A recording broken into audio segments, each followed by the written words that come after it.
ದಾವಣಗೆರೆ ನಗರದ ಯಾವುದಾದರೂ ಪ್ರಮುಖ ವೃತ್ತಕ್ಕೆ ಶ್ರೀ ಮಡಿವಾಳ ಮಾಚಿದೇವ ಹೆಸರಿಡುವಂತೆ ಆಗ್ರಹಿಸಿ ಶ್ರೀ ಮಡಿವಾಳ ಮಾಚಿದೇವ ಅಭಿವೃದ್ಧಿ ಸೇವಾ ಸಮಿತಿ ಆಶ್ರಯದಲ್ಲಿ ಜಿಲ್ಲಾಧಿಕಾರಿಗಳಿಗೆ ಮನವಿ ಸಲ್ಲಿಸಲಾಯಿತು.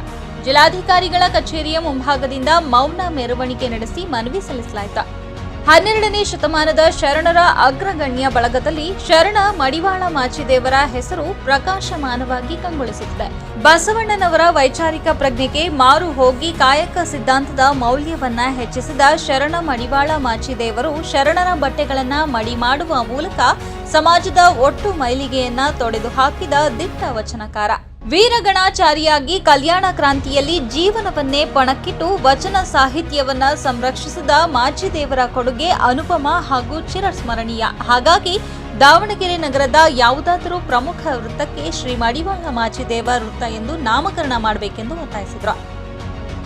ದಲಿತ ಸಂಘರ್ಷ ಸಮಿತಿ ಜಿಲ್ಲಾಧ್ಯಕ್ಷ ಮಂಜುನಾಥ್ ಕುಂದವಾಡ, ಅಧ್ಯಕ್ಷ ರಾಮಪ್ಪ ಲೋಕೇಶಪ್ಪ, ನಿಂಗಪ್ಪ ಎಂಎನ್, ಮಾರುತಿ, ಮಂಜುನಾಥ್, ಮಲ್ಲಪ್ಪ, ಹನುಮಂತಪ್ಪ, ಕೆಂಚಪ್ಪ, ಆನಂದಪ್ಪ, ಪ್ರಕಾಶ್, ಅಜ್ಜಯ್ಯ, ದಿವಾಕರ್, ದಿಲೀಪ್, ವಾಸು, ಗುಡ್ಡಪ್ಪ, ಕೆಂಚಪ್ಪ ಸೇರಿದಂತೆ ಇತರರಿದ್ದರು.